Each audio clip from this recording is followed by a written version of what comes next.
the national, covering down on all the issues. And oh, yeah, like the dude just said, solid, conservative, and just plain right. Well, welcome to what we like to call Thankful Thursday. It is. It's the day before Friday. It's not quite Wednesday. We're almost to the weekend, and we're also thankful. Hit it, man. You got to be more thankful. Thank you very much. Thank you very much. Thank you very much, sir. You're a gentleman and a scholar. We thank you so much for this bountiful harvest of Domino's, KFC, and always delicious Taco Bell. Have you said thank you once? Thank you. That is just, I think that one is like right up there with the camel for me. I love that one. You made that one, didn't you? Yeah, made it from scratch. Made it from scratch. Hey, that's JP on the board. Hey, buddy, how are you? And I'm good. How about you? Speaking of the board, you've been dealing with the board all day long. Hey, technology. Yeah. Hey. I just hope everybody out there who's annoyed the phone's not working, that an hour and a half of my day today has been dedicated to that solely. So we're chinking away at it. And yeah. We're working on it. We're working. We're working on it. We still have no idea what in the world fried or went bad on our phone system, and we're hoping that a hard reboot of the hardware itself will actually make a difference here soon. So, yeah, bear with us. We still have guests coming on. We're having to give them a special computerized link called Clean Feed. But in the meantime, your text lines will absolutely be open, 833-687-4448. That's 833-68-RIGHT. In the meantime, let me tell you about today's show. So you may have heard that one of our Rightside ruffian contributors, Jared Hudson, is running for U.S. Senate. And he's got some competition now because this morning, Attorney General Steve Marshall announced that he's getting in the race. So, yep, we're starting to see a race coming together. And I think it's going to be a good race. And I think Jared Hudson is a rock-solid candidate. Anyway, Jared Hudson will be on the show again today at 3 p.m. calling in. And we'll talk to him and get the latest update on where he's headed and what his plans are for a U.S. Senate run. And then it is Thursday. It is Thankful Thursday. And yet Butters is out of town. How did we let this happen? Nonetheless, don't worry, because the illustrious Scott Buttram will be here. Buttram in studio, actually. It'll be Buttram and Lee today, coming up halfway through the second hour. So stand by for some Buttram and Lee. And then I still got a triple dipper, so hit it, man. The Triple Dipper. 3 stories you gotta know. That's right, the Triple Dipper, 3 stories, 3 themes, if you will, that you got to know as we run today's show. First out the gate, I'm talking about your peeps there, JP. Your peeps. Gen Z. My people. Your people. Gen Z on the rise.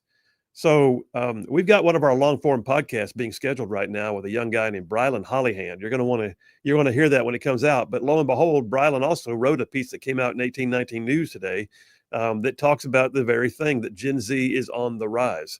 And I believe that. And I think the future of America is more secure now than it ever was. I'm impressed with what I'm seeing in Gen Z, leaning more to the right, embracing conservative values. We'll talk about it. Gen Z on the rise, number 1, Triple Dipper. Number 2, the intolerant left. I'm not sure if you heard what happened in Seattle. Seattle, first of all, I get concerned about whether the left coast will ever come back to us. But Seattle, a group of Christians, which I just realized this morning that a friend of mine was in the group. She was one of the organizers. And I'll have to get her on the show here shortly. But the Seattle Christians went to basically have a worship service and a rally in a local park and were accosted by LGBTQ activists, and the mayor decided to blame the Christians. Interesting. We'll see how that goes. What I'm talking about is the intolerant left. The intolerant left, the one that says coexist and embrace and diversity and inclusion and all those things, they have no tolerance for anything that's not them. So we're going to talk about the intolerant left, number 2, Triple Dipper. And then number 3, I didn't get to it yesterday. I will get to it today. Hopefully, we'll see. The Ivy League wars. I mean, Harvard, Penn, Columbia, you name it. The Ivy League is struggling to play catch up because suddenly they're having to face what's called accountability. So there's that. The Ivy League wars, number 3 on the Triple Dipper. All right, let me jump on into the Right Side Way opening monologue. I'll remind you guys that attorney Stan McDonald, he is the partner at the law firm of Wilmer and Lee, a 30-year veteran of the practice of law. He's a daily sponsor of the Right Side Way monologue, and I'll tell you more about Stan here in just a minute. All right, let me just say this. Right Side Way monologue. I'll start off by a famous quote you've all heard, Sir Edmund Burke. The only thing necessary for evil to triumph is for good men to do nothing. And it's true. Sir Edmund nailed it. Your rhetoric is fine, right? Speech is necessary. Having a voice is imperative, but sometimes the good people of this nation have to set aside words and actually take action, like get busy, like actually do something. And there's no better time than the present, in my opinion. There was a scene in the movie by Mel Gibson called The Patriot. Great movie. It was a very telling scene. And in that movie, a movie, by the way, which was very loosely based upon the real life character of a guy named Francis Marion. They nicknamed him the Swamp Fox during the American Revolution. But in the movie, Gibson's character had initially been opposed to the war. He was opposed to a fight with the British at the onset of the Revolutionary War. But later in the movie, as he was fighting for the cause, he was lamenting the fact that he had delayed taking action. And he was told by the female character, the lead character in the movie, "You've done nothing for which you should be ashamed." To which Gibson's character responded, "I have done nothing, and for that I am ashamed." Look, there is a time and place for good men and women to set aside talk and to actually do something. And it can be scary. It can be daunting to put yourself, your honor, your integrity, your good name all on the line by showing up and letting yourself be counted. But more than ever in such a time as this, we need what I call giant killers. We do. We need giant killers. We need people who can stand and make direct eye contact with giants. We need somebody who has a rabid sense of, the moment and is willing to get in the fray. And there's a sense of desperation right now coming from the darkest places in our society. I mean, not so long ago, there were marchers in so-called Pride Parade in New York City that were marching and chanting, "We're here, we're queer, and we want your kids." That's evil showing itself. Just last week, a friend of mine was in Seattle, I mentioned a moment ago, for a gathering of Christians in a public park. They were accosted by progressive LGBTQ activists, and like I said before, the mayor chose to blame the Christians. On our southern border, until most recently, desperate ranchers and small towns were being crushed by an overwhelming tide of illegal immigrants over the last several years. Major cities, especially in California, are facing an epidemic of drugs, crime, and homeless encampments that are literally squeezing the life out of once vibrant downtown areas. Look, I could go on, but you already know. There's a desperate wind blowing as if the enemies of the good are scratching and clawing to get more and more out of us. And this great nation, to include the state of Alabama, where I sit right now, is facing a series of challenges, unlike any that we've had in contemporary memory. Now, look, there will always be flares of social upheaval. There will be. That's a given. The process of give and take in social norms or questions of fiscal discipline, wars and rumors of wars, all that. But it's not often, though, that we see and feel such tangible calls for societal evolution. And this is a cause that is greater than all of us. But here's the good news. There is a but. Here's the good news. We are gaining ground. We are, absolutely. We are seeing momentum right now swing in our direction on the conservative Christian right. As my lovely Charlene is prone to say, there are indeed more of us than there are of them. But the time to act is still on us. And truthfully, we'd be foolish to sit idle and waste this momentum. But I want to point out that this time that we're in, we are not in a unique place in human history. We're not. There are cycles of this throughout our entire history of mankind. And we can get through this, but we will have to take out some giants first. We will. I believe that America is actually poised right now to step into a moment that will set the standard for generations to come.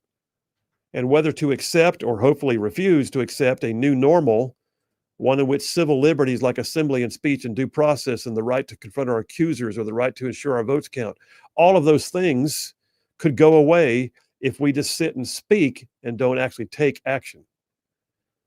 And the debate rages. And there's ideas and there's opinions and plans from all sides of the spectrum. But in the middle of it all, you may be asking yourself, okay, Phil, I hear you, but how can I make a difference? Can one person really do anything meaningful? What can I, in my limited sphere of influence, you may be thinking, ever hope to accomplish? Because what is happening right now is giant in its scope. So my question is, are you prepared to be a giant killer? Good people who speak up and decide to take action, even by themselves when necessary, or in small numbers, have often turned the tide of great moments in societies throughout history. And look, having said that, I feel like I got to draw an analogy to two of my favorite stories from the Bible. So regardless of anybody's personal views, I believe the storylines that originate in Numbers chapter 13 have a direct application to our current crisis. I do. So here's the context of it. In Numbers 13, the Israelites had just come through years of slavery and the great exodus from from Egypt, I mean. They stood on the border of the promised land and they were about ready to cross over. And so Moses sent 12 men over the border to go check things out. Everything they had ever dreamed of in their quest for a new life was there. It was a land flowing with milk and honey. A people that had been through so much were on the edge of a new life. All they had to do was go take it. But there was a problem. There were giants in the land, giants ready to oppose their progress. It was supposed to be easy, they thought. It was supposed to be a new day. Nobody said anything about having to overcome enemies that looked like that. Those are giants, they said. Those 12 spies that Moses sent, they came back and they reported to Moses and the people. 10 of those spies said, this is not doable. We can't beat these giants. The giants were insurmountable. But 2 of the men, just 2, Joshua and Caleb, they stood up and they called on the people to stay the course. But fear took over. The easy route was chosen. The people turned away from the fight. The giants won without having to do a thing. And the people of Israel wandered in the wilderness for the next 40 years. An entire generation had to pass away before the Israelites returned to cross the Jordan and enter the promised land. And the only 2 men who were allowed to cross over from the old group were Joshua and Caleb. When they did finally cross over, guess what? They still had to fight. It was not any easier because they had waited. They had simply delayed the inevitable and deferred the hard work to their children and grandchildren. I hope you caught that part. The fear of giants led to wandering in the wilderness so the next generation could come back and have to fight the same giants in the same way. There's another story, though, we have to look at in terms of giants. You know which one I'm going with right now. It's David, right? A few generations later, David, the least among his family, of the least among the tribes. He was a small guy. Nobody would have expected him to be a giant killer. David took issue with the fact that there was this giant named Goliath who was, just basically calling upon the Israelite army, and they were sitting in fear and fecklessness, and they would do nothing about this giant who was mocking their God. Well, you all know the story about David. He slew the giant. But there's a few pieces of that story you might have never noticed, because we're told in 1 Samuel 17 that on the way down to fight the Goliath giant in the valley, David stopped by a dry creek bed, and he picked up 5 smooth stones. 5. It only took 1 to kill Goliath. But he was mentally prepared to stay in that fight and sling all 5 stones if he had to. If 1 was not enough, he had 4 more. Here's the key point in that storyline. David was mocked. He was spurned by his own brothers and the people for daring to think he could fight that giant. The king told him he was too small. Naysayers couldn't imagine the idea of him confronting a giant. And David responded, "Is there not a cause?" That was his response. Is there not a cause? What a great question. What a great history. Is there not a cause? Is there something worth fighting for? Is there something bigger than ourselves? David chose to face the giant alone at first, but we read in the storyline that his stand galvanized the whole nation. It did. His single effort to face the giant rallied up the people who then grabbed the momentum and he took them to victory. Look, I don't care where you draw your inspiration. A famous movie like The Patriot, a personal story, an experience of others, or maybe of your own, or in this case, from a biblical narrative that I'm telling you about. But the fact remains that we're gonna have social and political will. We have to be willing to stand, or we most surely will fail. We have to stand. And maybe, even if we have to stand by ourselves at first, you know what? Something might happen. You might not reach the heights you're attempting, but if you remain seated, you most certainly won't reach them, right? I believe the state of Alabama, along with our southeastern neighbors in Tennessee, Florida, Mississippi, and most of Georgia, are on the cutting edge of this fight. We are poised right now as what we are supposed to be as the most conservative states in the nation, to be a catalyst for substantive change, to serve as a bulwark against the absolute attempts to wreck our nation. And make no mistake, there are giants in the land. There are. And they have money, and they have power, and they have the ability to fight. But I was not selected to find the easy way out. And in my opinion, sitting idle is the option of fools and cowards. It's possible to find simple solutions to hard problems. And I will tell you right now that I believe that this is an audience full of giant killers. Having come this far, we have to cross over, or it'll all have been for naught, and the next generation will have to fight our battles for us. I'll close with this. U.S. Senator George Allen was once asked about the tough race that he was in for the U.S. Senate. His opponent was fighting him with every dirty trick possible. It was mudslinging. It was gross.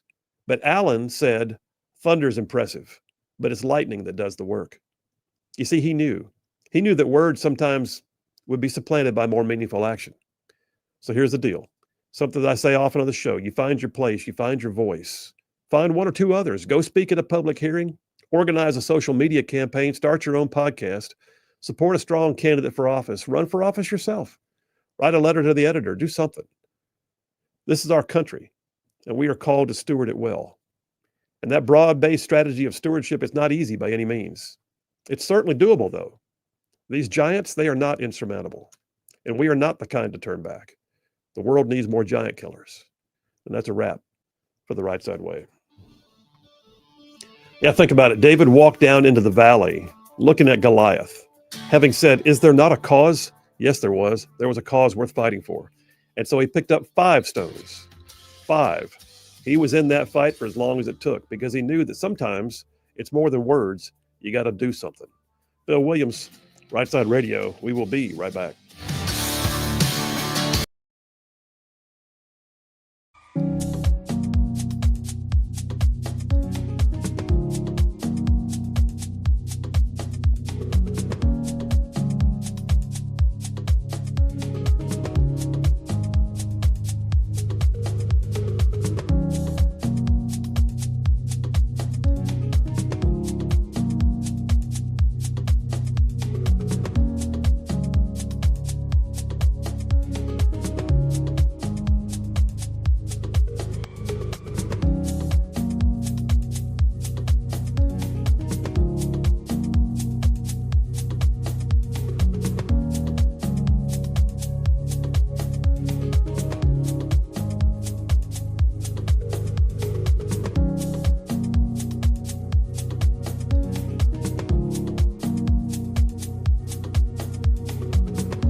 We are back. Phil Williams, Rightside Radio. Solid, conservative, and just plain right. Just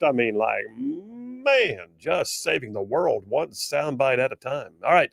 So I got to tell you, I ran along on the monologue. That was, I don't know why that one just felt like it was a little bit longer than usual. But text lines are open, 833-687-4448. This will be a very short segment before we get to the next break. But coming up in a minute, I'll be doing Gen Z on the rise. And I'd love your thoughts and opinions on this. In the meantime, do text in 833-687-4448. That's 833-68-RIGHT. So attorney Stan McDonald, got to tell you about it. Attorney Stan McDonald, partner at the law firm of Wilmer and Lee, 30-year veteran in the practice of law. Look, I know Stan personally. I was even talking to him this morning. And that guy's been an absolute warrior in conservative policies and politics for years, but he's also a great attorney. And he has represented his clients in literally thousands of real estate transactions over the years. He can stand up for you in any local, state, or federal court. I like to always say, if Stan's on your side, Stan McDonald's on your side, you'll have no greater friend. Ha-ha. And your adversaries would have no greater foe. In the middle of all that, I'll just tell you, if you want to contact him, here's his phone number. Stan McDonald, 256-479-3020. That's Stan McDonald, 256-479-3020. Tell him you heard about it on Rightside Radio. And oh yeah, no representation made. The quality legal source reforms great. The quality legal source for the lawyers.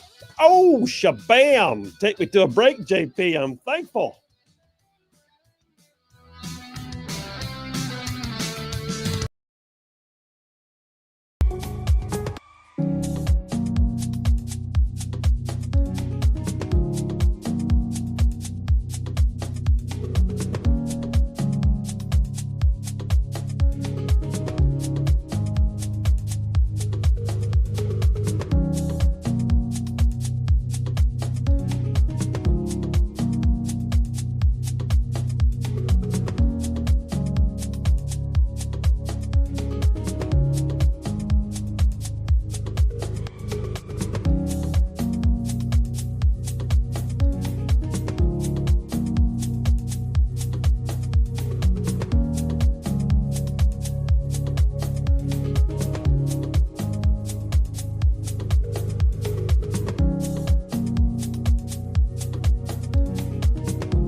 And we are back. Phil Williams, Rightside Radio. Solid conservative, just plain right. Just covering down on some major ground across the southeast U.S. of A. Y'all, I'm talking about this show. Y'all. I mean, it goes like from Huntsville back on over to Chattanooga. I'm talking about from Tuscaloosa back on over to Gadsden. I mean, all the way down to that loveliest little village on the plains we call Auburn, straight across the line to what we now get to call, once again, Fort Benning. Fort Benning! And then big old patches of North Georgia and Mississippi thrown in just for good measure. And that's just the radio audience. Then there's all y'all out there who listen to us live streaming the show online through various mediums by going anywhere in the whole wide world to the World Wide Web. And you go to rightsidemedia.org or YouTube or whatever else. And then some of y'all pick it up and podcast after. Bam. How about all of that? Thank you very much. Here on Thankful Thursday, we are thankful for all of you. You're the reason why we do this. David Bucky says, hey, Phil, while Hump Day and Thankful Thursday are good, they just don't compare to JP on sports. Well, now. He's got a point. Okay. Just listen. If you feed him too much, he gets unbearable. We got a brand spanking new texter in the line, TL from Huntsville. TL, we're glad you're with us. He says, happy Thankful Thursday, Phil and JP. This is TL from Huntsville with a new phone number. Oh, this is okay. I get it. Brand new phone number. Thank you. He said, that was another inspiring monologue. Never be afraid to do a little, even if that's all we have to start out. Every bit matters. As you have said, just start. Yes, I have said that. And thank you very much, brother. He said, it's the greatest of all mistakes to do nothing because you can only do a little, said Thomas Paine. Amazing things can happen when we step up and take action. I got an amazing audience, dude. I got an amazing audience. Does anybody else have such a cerebral audience that sends like great quotes like that? I'd wonder. TL's got the quote book or something. He does. Thank you, TL. Glad you're in the mix on the new number. John from Huntsville says, hey, Phil, fantastic monologue. Can't wait to hear the amazing Scott Buttram speaks words of wisdom. Also, did you hear that the judge blocked the Trump administration's efforts to bar international students from enrolling in Harvard University? I did not hear that one. I did hear that he's allowed to keep his tariffs going. By the way, JP, he says you need to help Dale Jackson fix the UMP channel so I can finally listen to Off the Bench with Kelsey on Saturday, because the last 2 weeks there's been no show for storm damage. We got nothing on that, man. We got nothing. Man, I'm too busy trying to fix our phones. I'm saying. That's your priority, by the way. I'm working on it. Robert from Athens says, dear Colonel Phil, 30 years before the American Revolution, there was the Great Awakening. It was a massive revival that spiritually rejuvenated Christianity in our country. Is Gen Z having another Great Awakening? Robert from Athens. Robert, what an amazingly good question. Let's dive on into that here a bit. And I'll tell you what, since there's a Gen Zer pushing buttons right here in the studio, I will be asking for your input, my young compadre. Sounds good. So let me start with this. Gen Z on the rise. There are not just anecdotal, indications that Gen Z is on the rise, but there is absolutely like fact-based evidence to support it. And I guess you might want to ask, first of all, what's Gen Z? What is that? So I'll tell you this. I used to be really averse to the idea of pigeonholing generations, like we call them boomers and millennials. What are you doing? Call them boomers. But then I began to realize, you know what? As time goes by, you can, for societal and socioeconomic trends, you might want to have a break point where you can see how different generations change. It's the same old story. The generation that says, get off my grass, used to be the one that says, man, I'm going to walk in that grass. And everybody changes over time. But right now, here's where it works out. Usually there's generational cutoffs. And I'm looking at just basically a definition of this system that I pulled from a group at the Pew Research Center. And they give us kind of the breakdowns. So generations are often considered in like 16-year spans-ish, okay? Like millennials are usually born in between the years 1981 to 1996. 81 to 96. And then you have like their equivalent range, like Gen X, which, believe it or not, I am either a old boomer or I'm a young Gen Xer. But boomers, Gen X's are usually between 65 and 80. Baby boomers was a 19-year span, actually, that came immediately after World War II, beginning in 1946 and up to 1964. So there's your rough time frame. Gen Z are the ones who are the youngest in terms of all the generations being tracked right now. They are after the millennials. And I look at this and think, okay, are there truly differences?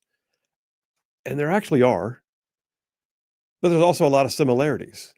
We also see cycles that, what goes around comes around. We see societal trends.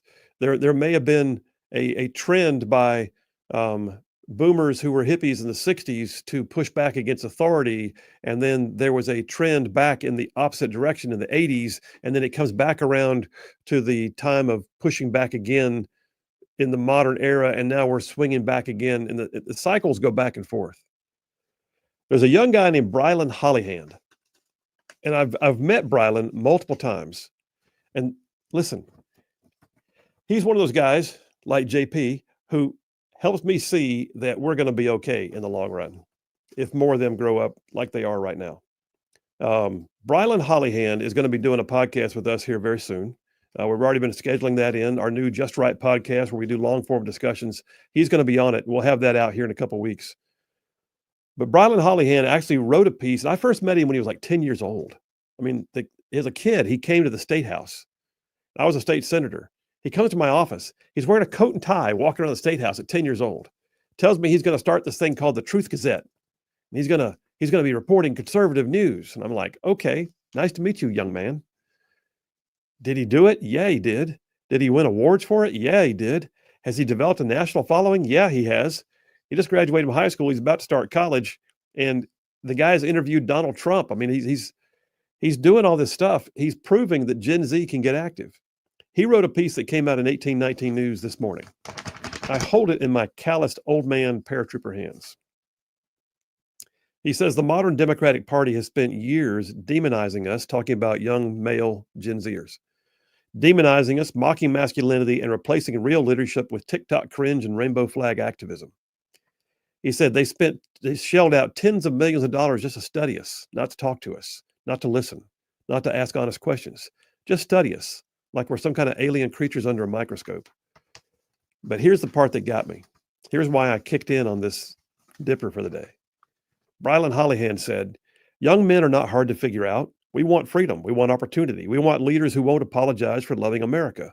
We want a government that works for us, not against us. We're tired of being ignored. We're tired of being blamed. And we're definitely tired of being studied like we're some great political mystery. We're not a mystery, he said. We're a movement. Whew. Listen, more of that, please. Weigh in here, JP. I mean, so this guy would be just a few years behind you in age, but he's in your generation, I would say. I mean, is he speaking truth? What do you see? What do you feel?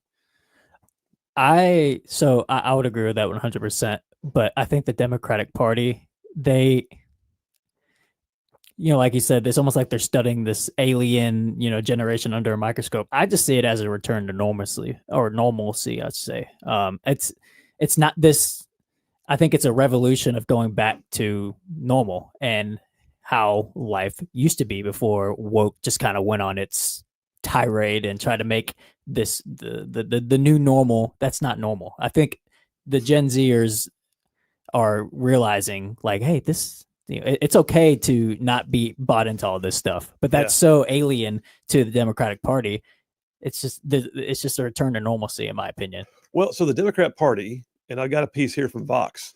Phil, did you go to Vox? I did. I'll go to these places so you don't have to.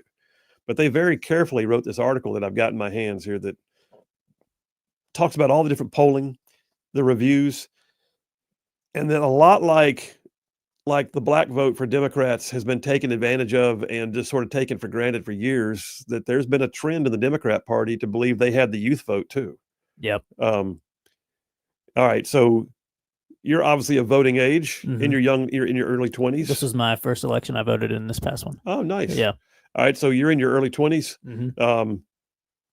What do your peers say? Are they politically agnostic? Are they leaning back more conservative? What do you hear from people in your age demographic? Well, so even during the 2020 era, where I would say liberal wokeness kind of hit its peak, George Floyd, transgender, all that stuff, I'd say there were a lot of conservative Gen Zers kind of in hiding almost.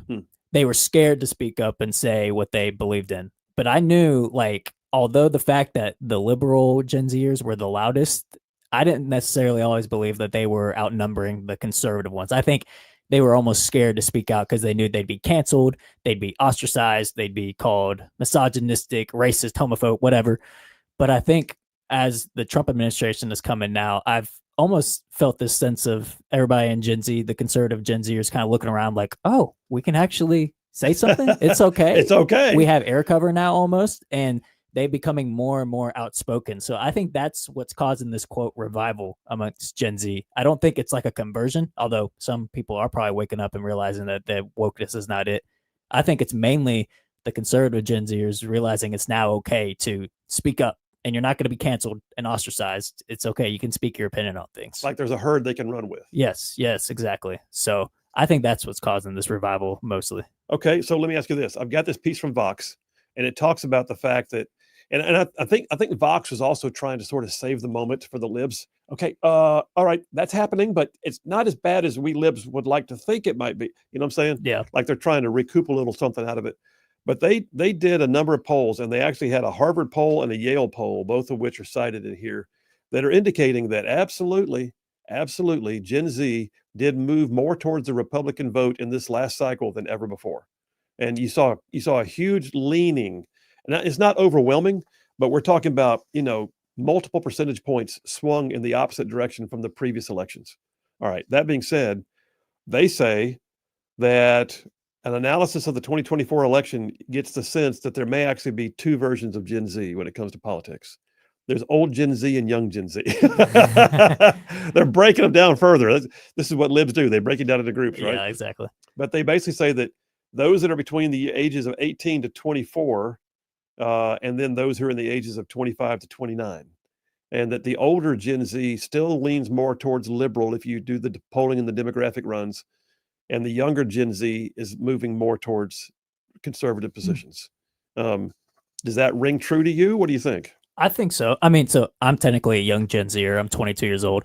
But that actually is surprising to me that the older Gen Zers, are leaning more towards or liberal than the younger Gen Zers. I mean, I'd say surprised. I would figure it kind of be the same across the board.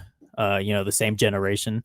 But I think millennials are still leaning to the left, and I guess the older Gen Zers are kind of the younger end of millennials almost. But I would say the younger Gen Zers amongst my peers, yes, I think that rings true. Yeah, I'm looking at, I'm almost laughing because the idea of old Gen Z when I'm basically I'm an old boomer, yes. or I'm either an old boomer or I'm a young Gen Xer. I don't know which one I am, but okay, interesting. All right, well, what we're looking at right now though is this. I think that Gen Z, if you have to give it a name, Gen Z, which is right now somewhere between the ages of 18 and 29 or 30, that age demographic, I think more than anything, assisted in swinging the election. That and the fact that the Black and Hispanic votes also swung metrics over to the right side of the aisle. Those were the flips, in my opinion. Yeah. Sorry, real quick before we go to the break, we got a good comment on YouTube. It says, he said, yeah, because Gen Zers ain't ever going to own a home if commie socialists run the government. That's what he said. But actually, I think that rings true because I think people in my age group are like, how am I ever going to buy a house with the expense right now of the housing market? How am I ever going to, and the nuclear family is trying to be destroyed. How am I going to find a wife? I think that the waking up of, wait, this is our generation's getting messed up right now. And I think that's also causing them to speak up. Better take us to a break, bud. Gen Z, take us to a break, man. All right, we will be right back. Phil Williams, Rightside Radio. Text us your thoughts. What do you think about Gen Z swinging more to the right? Phil Williams, Rightside Radio. Y'all stay tuned. We will be right back.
And we are back. Phil Williams, Rightside Radio. Solid conservative, just plain right. Just making common sense like a superpower. Mike from Eva texted in. He said a late boomer equals a young boomer. I don't know what that means, but okay. And then Ken from Harvest says, you were pondering which age group you fit in. Well, you're too old to be a boomer. You're too young to be you're too old to be Gen X. You and I are in the category of old farts. Well, thank you. Thank you for that, Ken from Harvest. Hey, the lovely Charlene just texted in, and she makes a point that actually falls right in line with a piece that I have from the Daily Wire right here. She said, I think Charlie Kirk has been instrumental in influencing Gen Z because he's been able to make a clear distinction between right and left, and he went to their turf to debate. Huge, she said. I thought that's an excellent point. You and I were talking about that off air, about Charlie Kirk himself.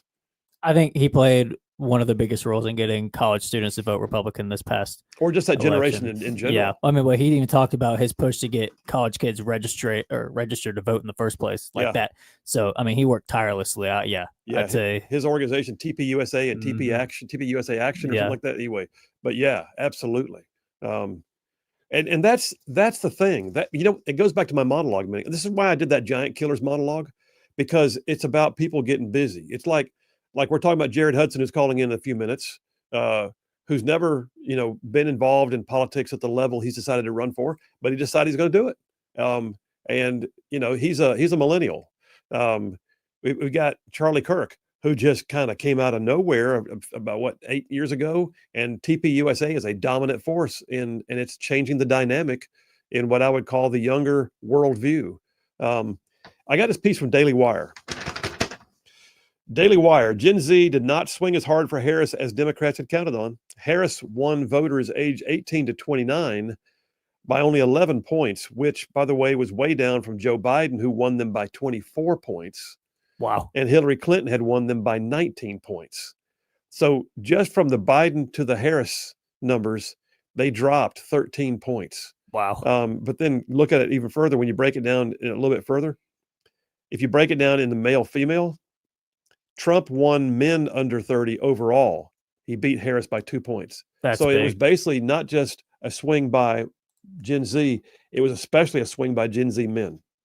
Back in 2020, Biden had won the young male vote by 11 points, and now they lost it by 2, which means it's a 13-point swing. And they point out, sort of like what Charlene mentioned about Charlie Kirk. And Charlie Kirk has an online presence. He has a basically I'm on your turf presence. But they point out that Donald Trump bet hard on young men. He went and did a whole bunch of what they refer to as the bro podcasts. He did Theo Vaughn. Mm-hmm. He did Andrew Schultz. He did Jake Paul, and he went on Joe Rogan for 3 hours. And sat there and just dialogued, and people respected that. Yeah. And it worked. And now I will say this. Kamala did try to do Call Her Daddy, which, by the way, what a stupid name for a podcast, but okay. It is. She did try to talk sex with Call Her Daddy, but it fell flat. Mm-hmm. People saw through it. It didn't have an air of genuineness to it. It felt contrived, I think. And I think your generation sees contrived as much as anybody else does. Yeah, almost more than anybody else does. Yeah, you aren't being duped. No. And Sean Ryan even talked about he got this close to getting Kamala on, but when he mentioned he wanted to talk about the Afghanistan withdrawals, when she went dark on him, and like that's if they can't control the conversation, they're not going on, and so I think that is hurting them in the long run. Yeah, absolutely. Well, listen, I think Gen Z is definitely on the rise. I look forward to seeing what happens. I think we're going to wind up seeing a whole lot more JPs and Brylan Hollyhans. I think we're going to see a whole lot more influence in future elections.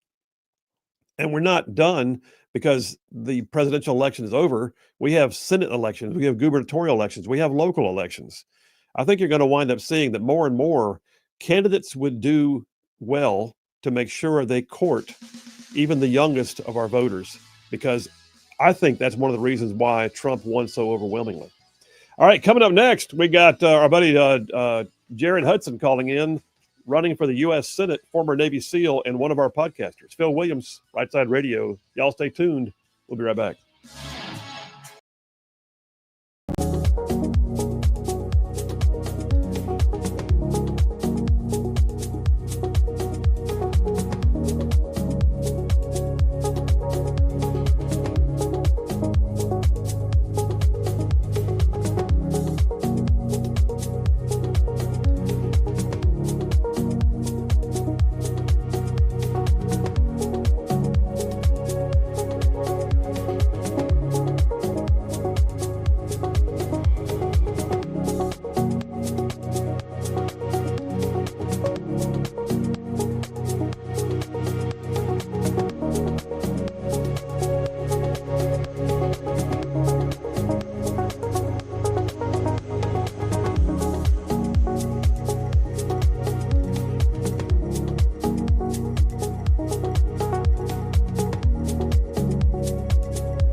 solid, conservative, and just plain right. Well, welcome to hour number 2 on a Thankful Thursday. We're glad you're with us. We're thankful for y'all.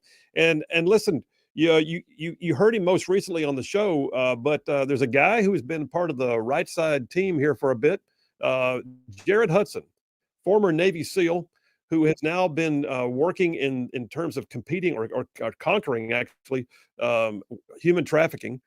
He's a podcast contributor to the Rightside media website, all the things that we do here. And he has announced that he is running for the U.S. Senate. Well, that kicked off, and I think it's been going gangbusters. He's only 48 hours in, if that, and it is just wide open. And guess what? He's on the phone again right now. So, Jared Hudson, how you doing, man? I'm good. Are you finding yourself thinking once again in life that sleep is highly overrated?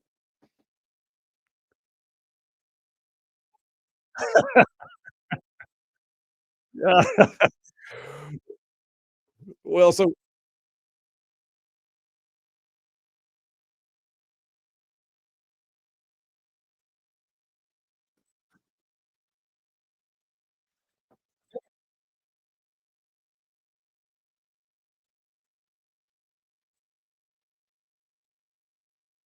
yeah.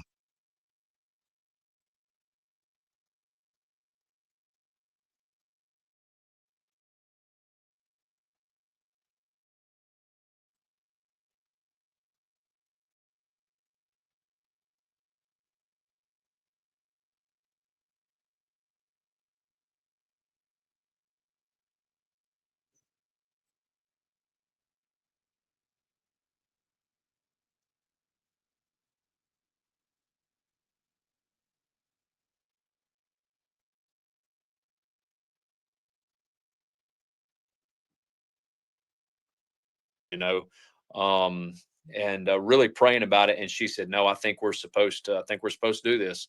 So we launched it yesterday. So sorry you couldn't be the first to the show. I will not take it personal. I'll go ahead and say that I was one of the first to be praying for you. How about that? Thank you, brother. Yeah. So listen, man. The race is underway. Steve Marshall got in today. He's official. We Good. kind of knew that was coming. I don't know of anybody else out there, and I'm not going to ask you to talk about other candidates. That's not what I'm asking for. But what I'm asking you is, how do you feel right now? You're only 48 hours in, but what's the full tilt boogie feel like right now, and where do you see things going a week from now, a month from now? What are you looking at? Yeah, so I mean, right now it's obviously full tilt. Everybody's excited. You know, you got the stuff carrying over from Coach saying, "Hey, I'm running for governor." There's a lot of excitement around that, and a lot of what's going on, shake up in the political world. Then on the heels of that, some you know non-political guy, former Navy SEAL, throws his name in the hat. That some people know from what we do. I think that's probably created some ripples. I put it this way: I've got a buddy. I do a lot of training for some people out of Canada, of all places. Their law enforcement entities up there. I've done some training in the past. A buddy of mine from there sent an article that came in from Fox News in Nova Scotia that had me on it for U.S. Senate race and talked about Covenant Rescue Group. So I'm pretty surprised to see how far these ripples have actually gone. Well, you Um, don't get ripples unless there's first a splash. That's the way it works, man. So that's right. I think you made a splash, and I'll be honest with you. I think it's also got some attention because of exactly what you just said. You're not the political expectancy. You're not the political class who everybody goes, he's going to run. We all know he is. Um, I think this is an out of left field, oh crap moment for some people who are in the political class. I mean, it might be, and it's, what, it would be sad if it is, because that lets you know what you need to know about the political class. I wish I was, quick enough on my feet. The other day I was on I think it was a morning show here in Birmingham. I can't remember the name of this. I think it's Good Morning Alabama. I'm probably saying it wrong. Doesn't matter. But I was on the show and the guy said, "Hey, what qualifies you?" If I was quick enough on my feet, I would have just said what I've been saying is, hey, I'm not a normal politician. I'm not a career politician. That's what qualifies me. Um, but obviously I wasn't quick enough there. But that would be it. it's sad that that is what the political class look at. They're very calculated. Hey, what is the next step in my career? Oh, maybe I should take this as opposed to this. It's all about ambition. C.S. Lewis speaks about ambition and basically says that it's the catalyst for sin, human ambition. And I don't believe this spot should be an ambitious spot. It should strictly be to serve the people, in our case, of the state of Alabama and of the United States of America. Well, it's not like you don't stop working too. You still got Covenant Rescue Group, you still got the Shooting Institute, and now you picked up this third full-time job, which is running a statewide race. You've run a really solid sheriff's county race, and you know how exhausting it can be. It's not like you've never been tired in your life. I mean, look at your resume. We get it. But how do you foresee the idea of juggling everything while you're also running for basically everything? You know what? That's been something me and my wife have been praying about definitely over the last 2 days when reality sets in.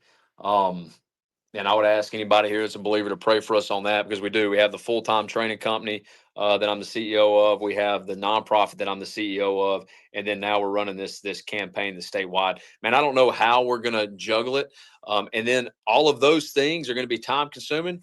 But I still have the most important thing in my life physically, which is my wife and those 3 little girls that we have to effectively deal with. But it's just, the Lord gives you the grace you need in the moment. He says, give us this day our daily bread. He gives us what we need in the moment. And so that's what I'll pray for in those moments when it feels like you can't, keep track of everything. Well, and you and I did a podcast together, which came out last week, actually, the long form podcast, the Just Right podcast. And we've actually been retweeting several pieces of it throughout. And you talked about, I appreciate that. well, yeah, absolutely, man. Like I said, you're part of the team. But at the same time, there was a piece of it, I think, that got a lot of attention. There were great discussions about faith, great discussions about service. But at one point, you talked about, and this was a BUDS conversation. So for those who don't know, BUDS is basically training to be a SEAL. And at some point in BUDS, you had a master chief that gave you some advice about finding that thing that you say to yourself when you get worn down and tired and you question why you're there. If you want to touch on that again, go right ahead. Yeah, no, that's and Master Chief Guild was the Master Chief's name, if I remember right. And basically, in short, he said, you need a mantra, because if you, and a mantra, for those who don't know what that is, I didn't know what it was as a 19-year-old, guy from Alabama. But a mantra is just a saying. It's something that you say to get you through the moment. And my mantra came from Scripture, 2 Corinthians 12:9. My grace is sufficient for you. My strength will be made perfect in your weakness.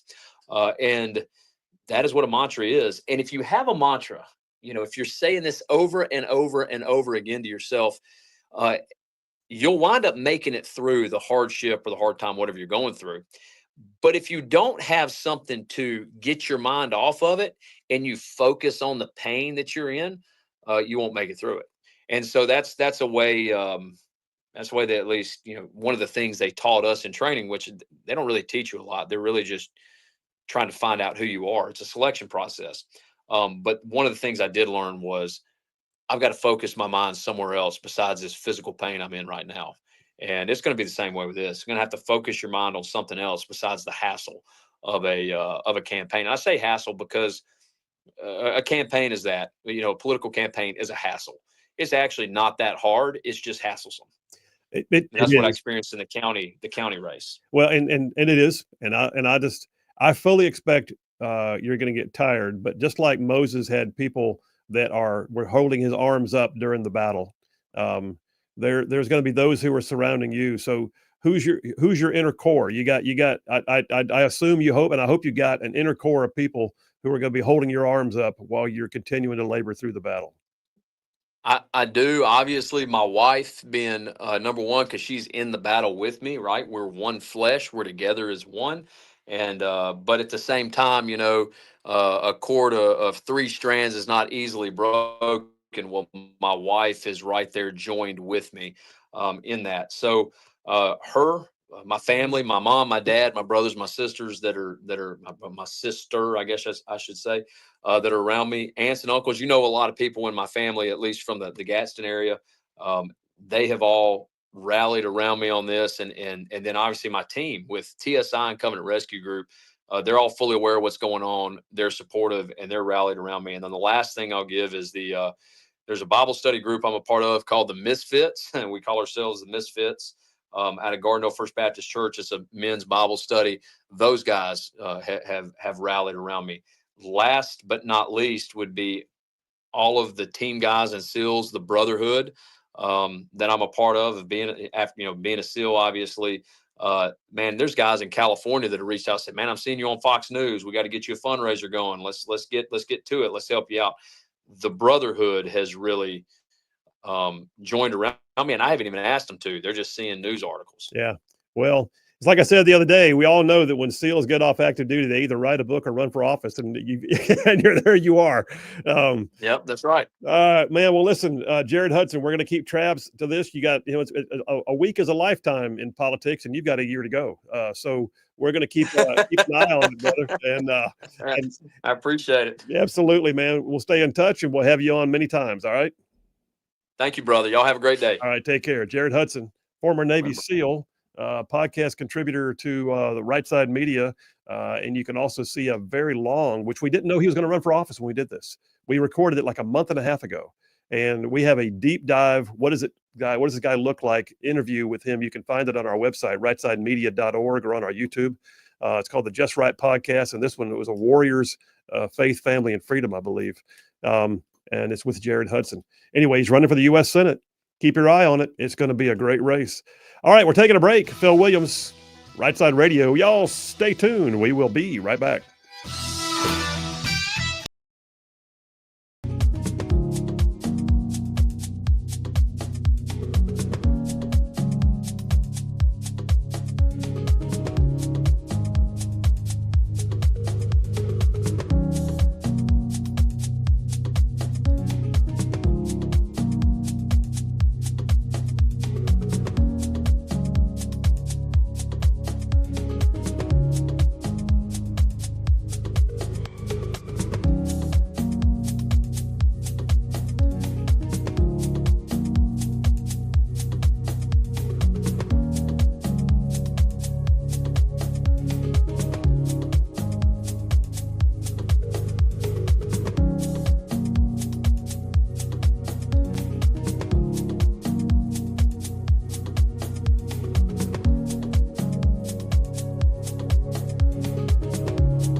And we are back. Phil Williams, Rightside Radio. Solid conservative, just plain right.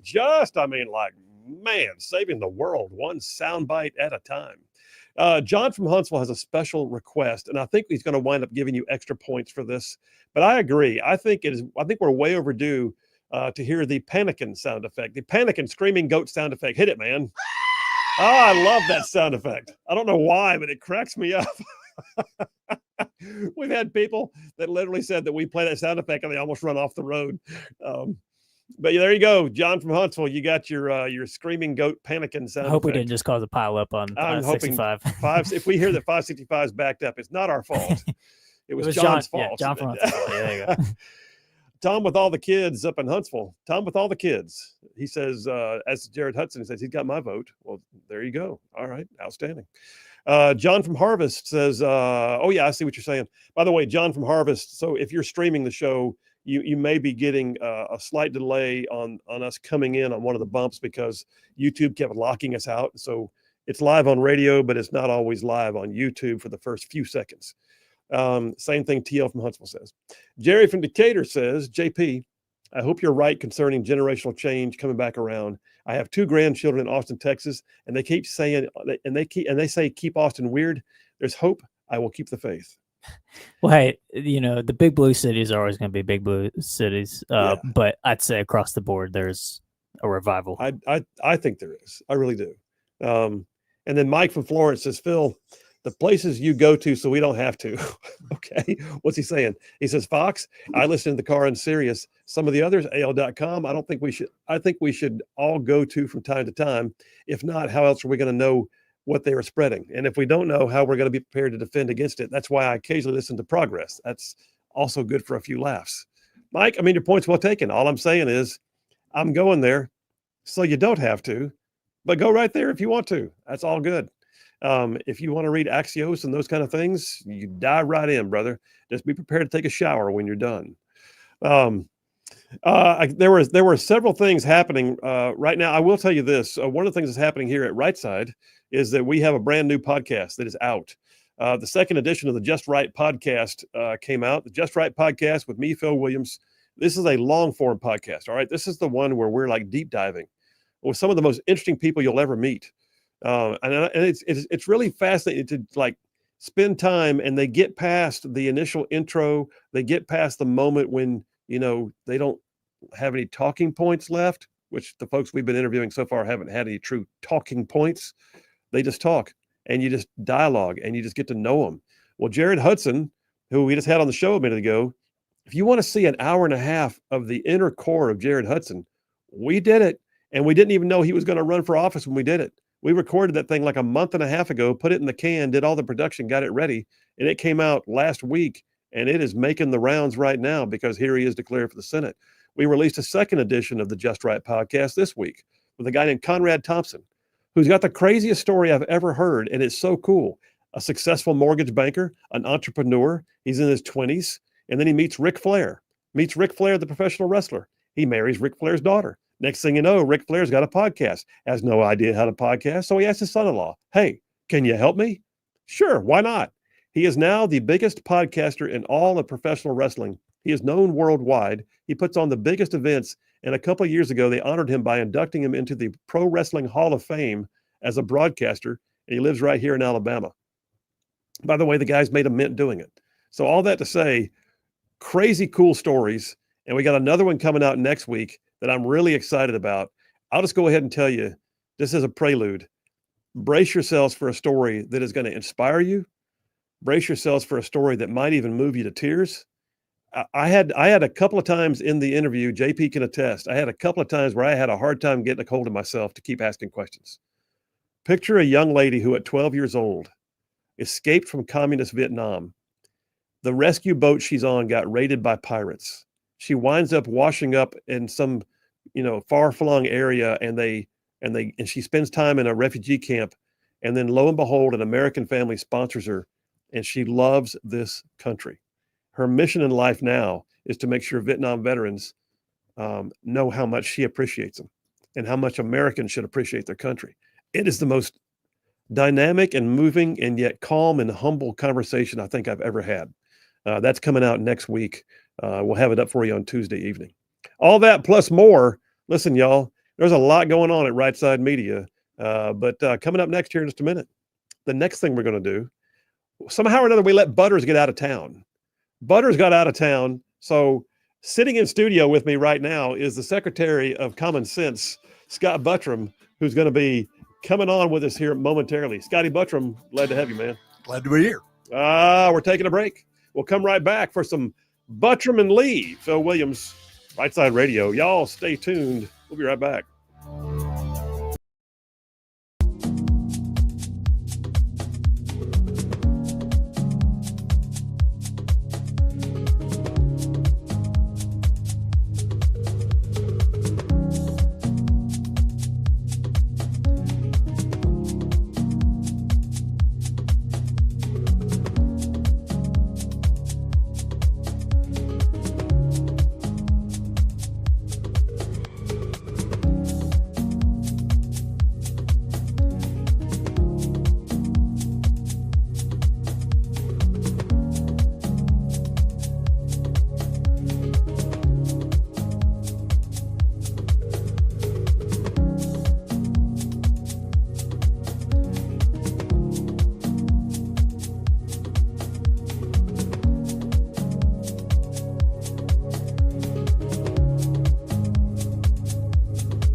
Hey, all you right side ruffians out there, you are listening to Right Side Radio, solid conservative, just plain right.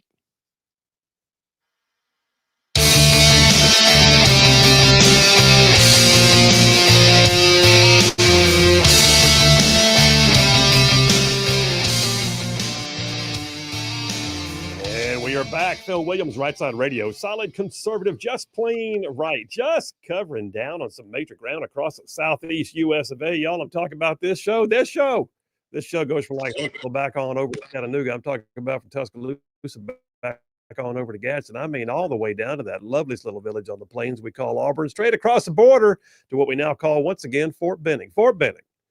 And now big old patches of North Georgia and Mississippi thrown in. And that's just the radio audience. And also thank you to all you podcasters and live streamers and people who pick us up by going anywhere in the whole wide world of the World Wide Web. And there you are, Right Side Media, Right Side Radio. Thank you very much. We appreciate you more than you could possibly know. All right. Speaking of people that I appreciate, listen, we do this thing once a week on Thursdays. Usually it's called Butters and Lee. All right, but we're going with the proxy vote, the amazing ability of a guy to jump in the place of Butters and like put his own stamp on it.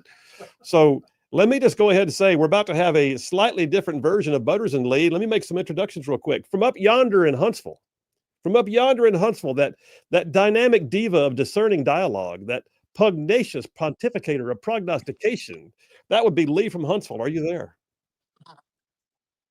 Wow. Yes, I'm there. That's a thesaurus. Listen to all those Scrabble words, and they're all yours.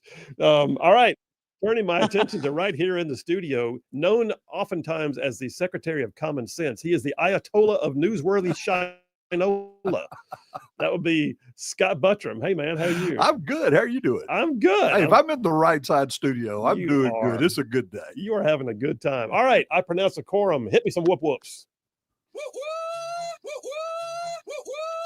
All right, Buttram and Lee, here's the deal. You know the rounds. First round is me asking you questions. Second round is y'all asking me questions.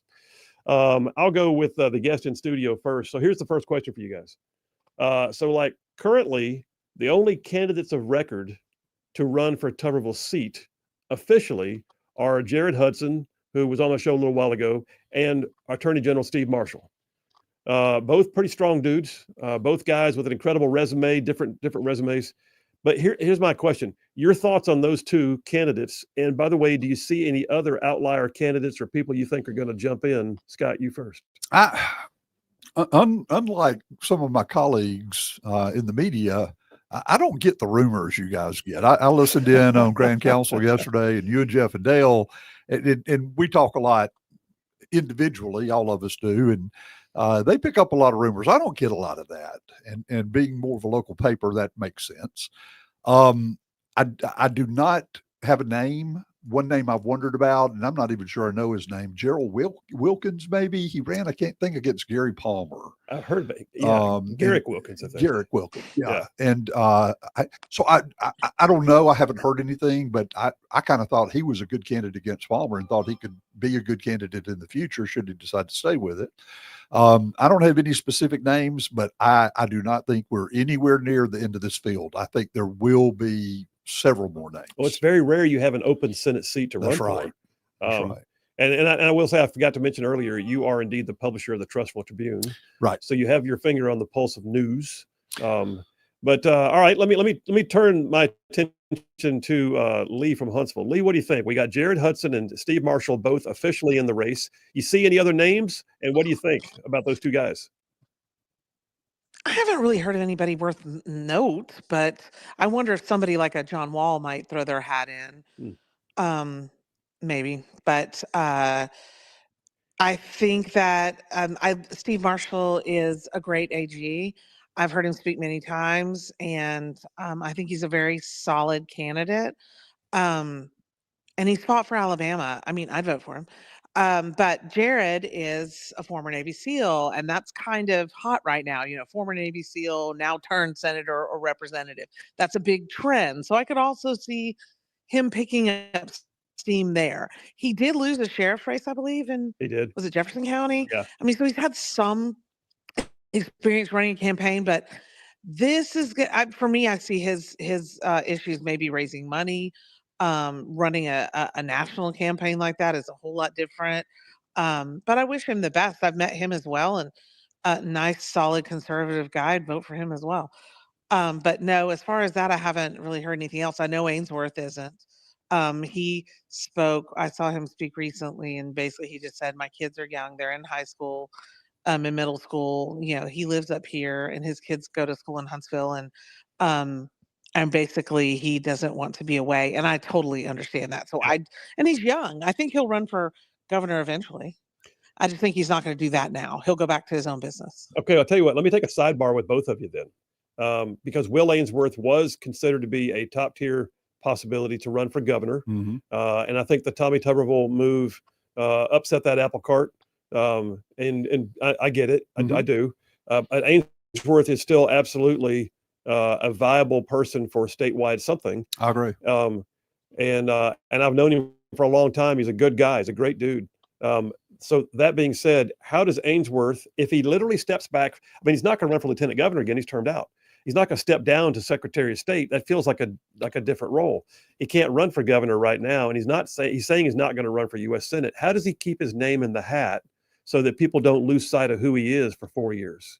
Your thoughts on that, Scott? Very difficult. It is, and I think he is probably the most popular lieutenant governor in our lifetime. Yeah. In my lifetime. And look, I mean, just the fact that we know who the lieutenant governor is kind of a big deal, because that is typically a position that's in the shadows. Nobody knows who they voted for. They don't remember who's there. Will has been very aggressive from that position. Yeah. He's gotten things done.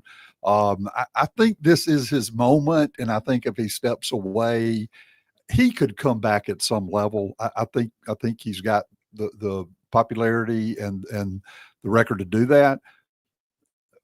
But it would be very difficult, I think, to just step back in and run for governor in 8 years. It would be tough. So what do you think, Lee? How does he keep his name in the hat? How does he not be, lost to the memories of the voters?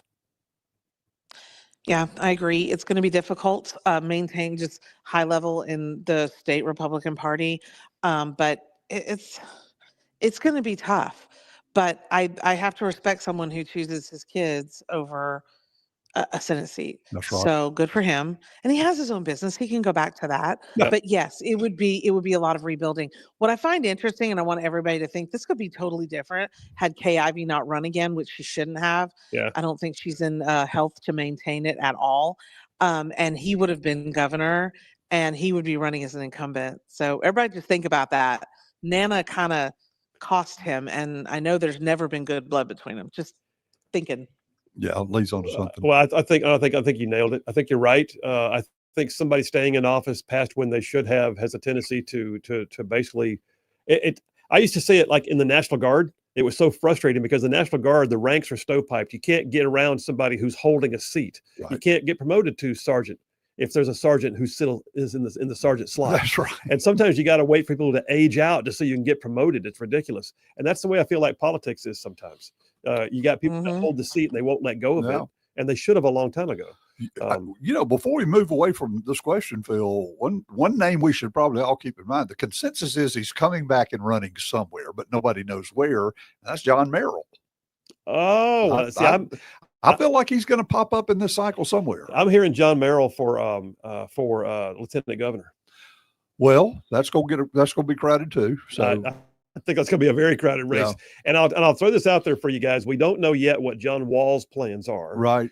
John Wall, there is rumor that he may consider a run for an office of his own, but he has now had 2 terms as the state party chairman. What better way for Will? I just threw his name out for Senate there. Oh, you did. I just mentioned it. You did. And he could. And then. But here's an idea. What about Ainsworth? That's what I'm saying. What about Ainsworth? Yeah. Runs for state party chairman, and next thing you know, he's in the mix on everything the party does. He meets with Trump when he comes to the state, and he's keeping it. Right. I could see something like that unfold. I could see that if he wants to play party politics. But let me just say this: I think the same number of people in Alabama know who the Republican Party chairman is, that know who the agriculture commissioner is, which is about 12 people. And so, they're well known within the party, people who are involved in the party, but they're not well known among party voters. I don't believe. I don't think he's also head of the APLS. Don't forget. And don't forget the library board. That's right. Oh, that's right. He's probably been in the paper more for that than he has GOP. He may have made more out of that position than anybody else ever has. All right, we got about 3 minutes left. Let me do a quick question with you. So Democrats are in complete disarray. All right, they are. Democrats are in complete disarray in the state and at the federal level. It used to be the Alabama Republicans were the laughingstock. And now I think the national party is just as much a laugh as the state party is. Are there any Democrats who stand a chance of rallying the Democrat base to be able to secure any statewide office in Alabama or at a national level right now that you can picture? So I'll go with Lee first. Lee, any Democrat you can think of? I mean, not really. Not in Alabama that I can, not statewide. I mean, you're going to have your regional successes for them. But it's somebody like a Doug Jones who did pretty well, but that was a really weird circumstance that just can't be replicated. But not really. And unfortunately for them, not only you have the Alabama disarray, but you have the national disarray, which means they can't focus on Alabama. Now, that makes me happy, but I'm just saying in general, no, I don't see it. What about you, Scott? You see any Democrats on the horizon? I don't want to go behind Lee again. She answers the question so perfectly. She leaves me nothing but a bone to pick at here. I agree with first of all, I agree with everything Lee just said. They could roll Doug Jones out, but as Lee said, that was a perfect storm. He's not going to catch that again. So the short answer to your question is no. Now, this is what's interesting to me. Go back 8 years. Yeah. They had some very viable candidates running. Heather Milan ran for Secretary of State. Mallory Hagan ran for governor, maybe, or something like that. And then Siegelman's son ran for, I think, Attorney General. I forgot about. Oh yeah. The Tribune interviewed every single statewide candidate from both parties. So I personally interviewed all these, everybody but one. Guess who wouldn't show up for an interview? Who's that? Governor Siegelman's son. Governor Ivy, okay. No, Siegelman's son. And he was fantastic. These were three people who put on did a very good interview. Had depth of knowledge that surprised me. They did not have a platform that interested me, and obviously did not interest the majority of the people who live in my state. Because they all got whipped very well or very good by the voters, but they did make presentations. But let me tell you something. When Mallory Hagan hung around a little bit, the rest of those people were gone at the end of that election. Tabitha Eisner may have run for something. She ran for something. I forgot what it was. Yeah. Of course, she got involved with the party. Thank God, and Republicans thank God for Tabitha Eisner every single day because she delivers like UPS, baby. She brings it. But you know who I would have thought maybe for Senate too was Twinkle Kavanaugh. Yeah, but I heard she just got pulled into into Trump's cabinet. She took a Trump appointment to head up USDA operations for Alabama. So she's right for USDA, but here at the state level. So yeah, Twinkle Kavanaugh is not going to wind up being a competitive force. Got to admire politics. Twinkle. She'll go anywhere Alabama power sends her. I'm so proud of her. All right, that's it. Round one with Buttram and Lee. We're going to take a break. We come right back. Flip the script. This is where they ask me questions, and we'll see how the chips fall. Phil Williams, Rightside Radio. Y'all stay tuned. We will be right back.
And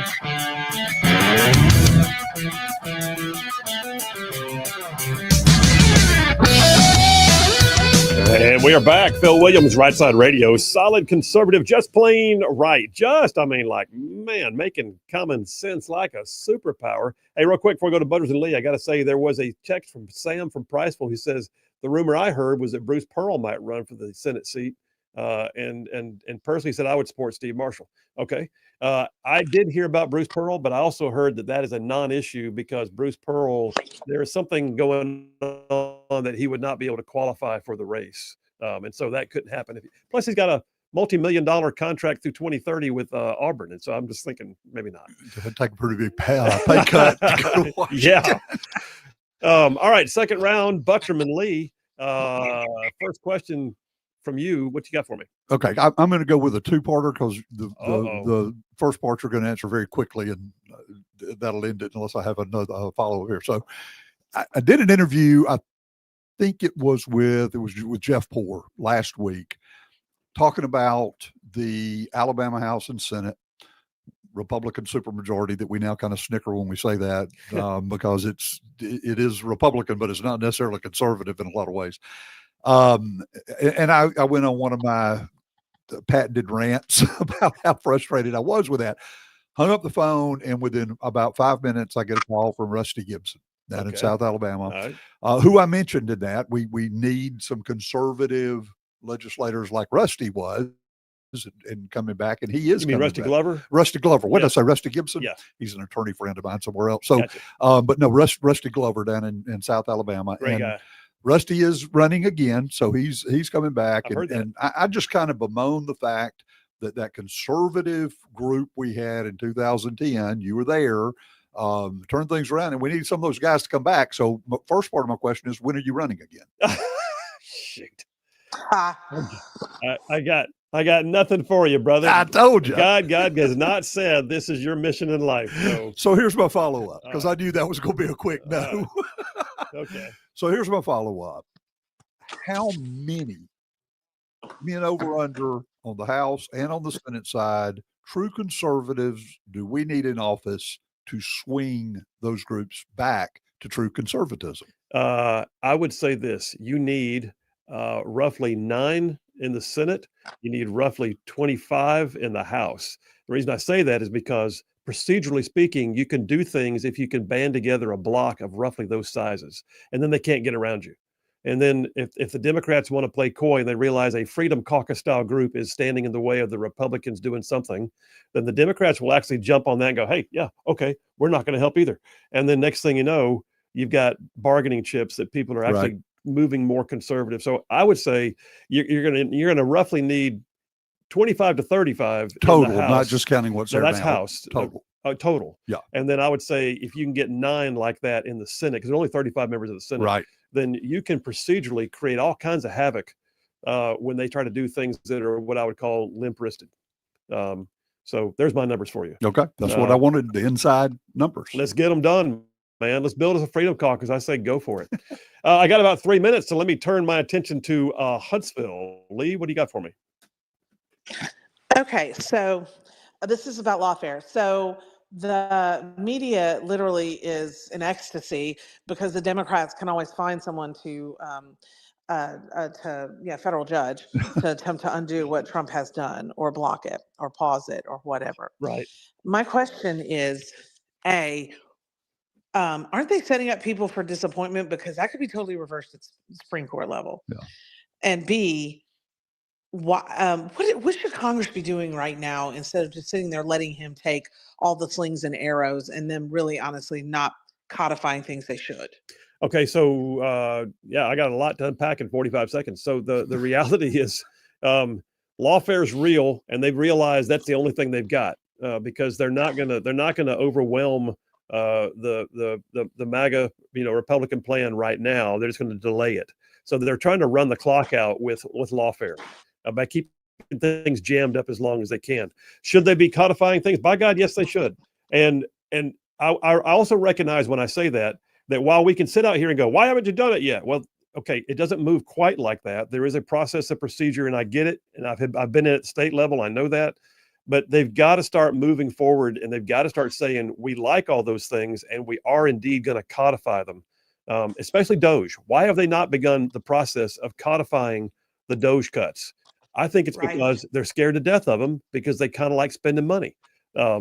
So I'm not sure if I'm answering your question. I think I am, but the music is playing, so the preacher got to quit preaching. But nonetheless, I do believe they better start codifying.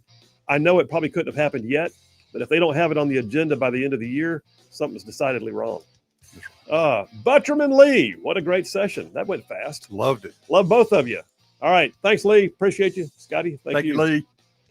Phil Williams, Rightside Radio. We will be right back.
solid, conservative, and just plain right.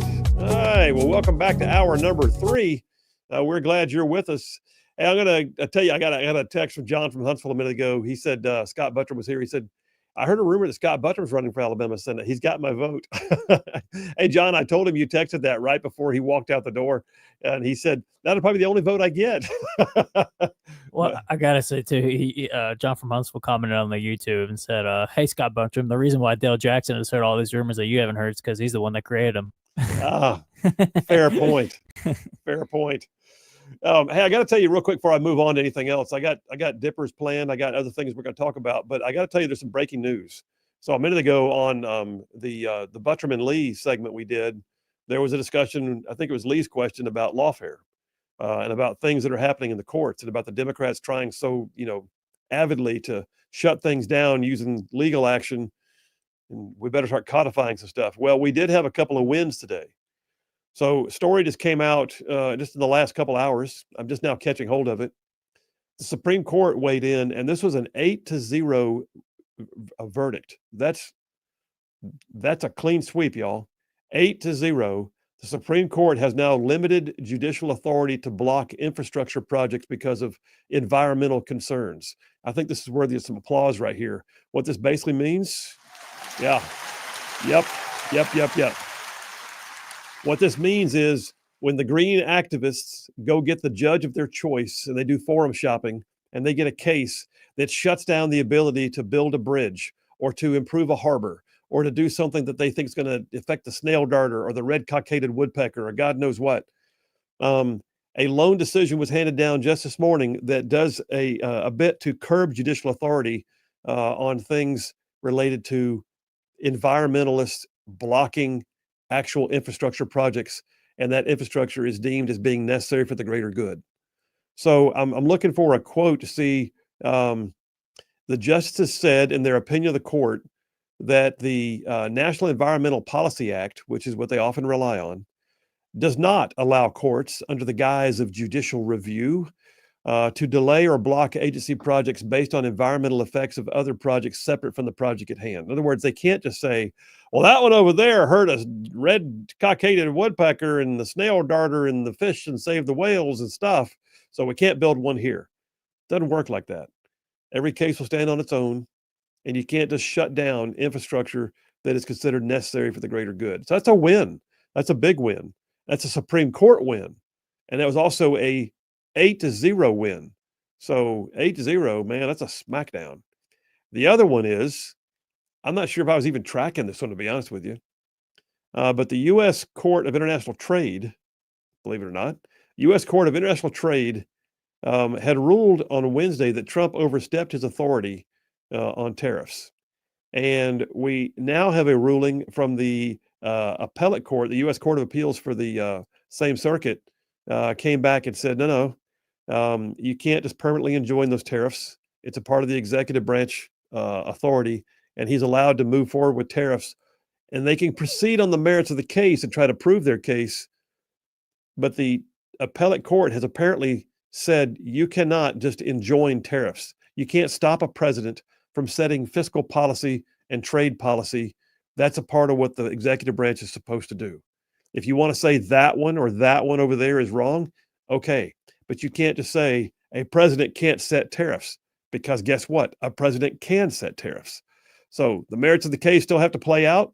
But Lawyer Williams here talking for a minute, I'll just tell you, this is a big deal, because when you have an injunction, just a reminder, an injunction is basically a freezing of things to preserve the status quo, is what they say. Basically, someone's suing, they're trying to stop somebody from doing something, and the judge freezes everybody, and you can't do those things until the case plays out. That's called an injunction, or enjoining the activity. The injunction is supposed to be issued only when the status quo being maintained is necessary to preserve, good order and to prevent damages. And secondly, that the person asking for the injunction has a expectation of prevailing on the overall merits of the case later. For the appellate court to lift that injunction says they're really not buying those arguments. They haven't ruled on everything yet, but they're really not buying that someone is going to be so severely damaged or that they would also prevail on the merits of the case. So the appellate court has now ruled with the Trump administration. That's 2 big wins today, 2 good wins, and I'm glad of it. Listen, Trump's going back and forth on what he can and cannot get done. But nobody has faced more nationwide injunctions than Donald Trump. Ever in the history of ever. We have never seen the level of lawfare extended against Trump personally before he came back into office, and now Trump, the president, as to his policies. It's just galling. I think, if I'm not mistaken, I'm looking back on, I did a podcast on this a few weeks ago. It was on judicial activism. Remember that one? My recollection was, if you took the 20 years of presidency of 2 terms of Bush, 2 terms of Obama, and 1 term of Biden, you only had something like 64 total nationwide injunctions out of 20 years. You have twice as many injunctions against Trump in just a little over 4 years of presidential action. That's amazing. I mean, it's stymieing. What you got? I pulled up a graphic here of it. So nationwide injunctions by federal district courts, 6 during Bush, 12 during Obama. And it's funny, the Trump graphic goes all the way past the image here. I can't even see what the exact number is on it. I have to pull it up. 64. Oh, it's 64 against Trump. That's 64 right. against Trump, 14 against Biden. So I guess this was in the first 100 days, like Unreal. you said. 6 Bush, 12 Obama, 64 Trump, 14 Biden. That's like 36, 35. What did I hear the numbers? But and then so basically he had almost twice as many in his 4 years. That's his first term, by the way. That's his first term. And he had, I think there were, in the first 100 days, there were 17 nationwide injunctions of this first 100 days. So you add those 2 together, he is over twice in just over 4 years of what it took half of that for 20 years of those other 3 presidents. And I know what they're going to say. The libs will say, oh, it's because he keeps doing bad things and we have to keep going to court to prove he's doing bad things, except they're not winning every one of them. And one of the studies I saw on this whole thing said that 92% of those nationwide injunctions against Trump were issued by Democrat-appointed judges. What does that tell you? That they're losing their objectivity. And judicial activism is sometimes what we're looking at, no doubt. There's just no way around it. All right, listen, we're going to come back from the break here momentarily. We're going to jump into something that I think is I think has to be discussed. The left calls itself the politics of tolerance. They're all about coexisting. They're all about diversity, equity, and inclusion. Are they really? Because I believe it's the intolerant left. They want to tell us that basically we have to condone everything. But let me just tell you, we don't have to condone. We don't. There's a vast difference in not condemning and condoning. All right. I don't have to condemn. You have your lifestyle. I may not be out there just trying to crush you under my heel, but I don't have to also enjoy or appreciate or even condone what you do. And that does not mean for a second that we're not already coexisting. Me not like jumping in your face and screaming at you and judging you and firing you from your job because of a lifestyle issue is listen, what they want is for us to be on board. They want us to basically support them in their positions. And when we don't, the left becomes exceedingly intolerant, sometimes even violent. We'll talk about that when we get back. The intolerant left. All right, take me to a break there, JP. We'll come right back. Phil Williams, Rightside Radio. Y'all stay tuned. We'll be right back.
And we are back. Phil Williams, Rightside Radio, solid, conservative, and just plain right. Just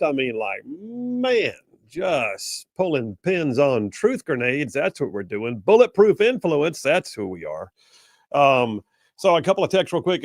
Jay from Hartselle just said intolerant. That's a nice word for the left. Fact is, they can't operate unless there's chaos. They target any societal norm under the banner of progress, even though there was no issue to begin with. The nuclear family, for example, he says. It works, but it does not fit into the LGBTQ narrative, so it has to be wrong. That is so well said, Jay. That is perfect. And you're right.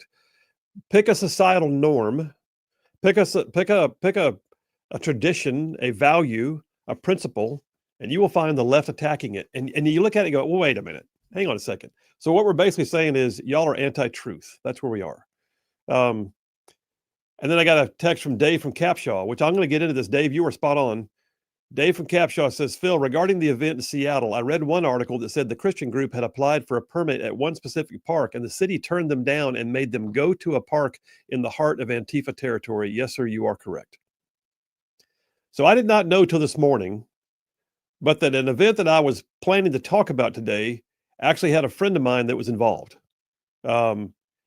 So some of y'all may know that Club for Growth is one of the most conservative organizations nationwide that supports and trains and equips conservatives, mostly in the public arena, but they also try to find people in the community sometimes and sort of assist them to be, like in the Army, we call it train the trainer. They'll equip you to do things and be knowledgeable and have resources to work with. Well, Club for Growth started a thing a few years ago called the Club for Growth Foundation, and the foundation created a fellowship.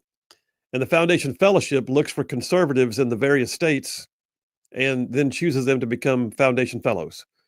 So I wound up being in the very first class of Club for Growth Foundation fellows. I'm a foundation fellow from the year 2020, the very first class. So I was the representative from Alabama, and one of my compadres in the Club for Growth Foundation Fellowship that year was a lady from Texas named Bunny Pounds. And Bunny's been on the show. It's been a while, but I had her on the show not long after I started the show because Bunny started something called Christians Engaged, which is a perfect, literally, I didn't think about this to just now, but if you heard my monologue at the beginning of the show, it was on being giant killers. It was on being able to step out and say, I see a thing, I've got to address it. And it's more than words. I'm going to have to do something. Well, that is Bunny's passion. She started this group called Christians Engaged because what she was very concerned about were the things like, you hear so often, the church does not vote. Why? Why do Christians sit back and go, well, I don't like to get involved in politics because I don't want to mix, politics and religion. And you got to. Why do I say that? Because if Christians sit back and say nothing, then in reality, they'll wind up doing nothing. And then pretty soon they'll be nothing. We cannot allow ourselves to say that the most important thing in our life, in our very core, is our relationship to our Lord and Savior, Jesus Christ, and that we're going to leave it behind when we do something like, I don't know, vote for somebody to run for office. No. If it's the most important thing to you, then it's the most important thing to you everywhere. And that means if you are politically inclined, if you are interested in politics, thinking about the fact that God may have actually wireworked you a certain way, built you to have thoughts, desires, and cares and callings, then guess what? That means your faith can go with you. And it should. It absolutely should. Well, my friend Bunny Pounds started a group called Christians Engaged, which is exactly that. It is designed to help Christians understand the value of them being involved in the public arena, of getting out there, of doing stuff, of being actively engaged in what's going on in and around and amongst them in society. So, having said that, and set the stage for all that, this morning I'm thinking, I'm going to do a thing on the intolerant left. I'm going to build a dipper on the fact that libs constantly accost conservatives, especially conservative Christians, and try to belittle them, even bring violence on them, try to stare them down, yell them down, dox them, cancel them, all that. And it happens on a continual basis, it seems like. And it's time for Christians to be able to stand up and say, enough of that. We're done with you. Well, part of what got my attention in this vein was an event that happened just this past weekend. So sometimes I feel like we've lost Seattle, but I know, just like saying there's no Republicans in California, there's a lot of them. I know there are conservative Christians in the Pacific Northwest.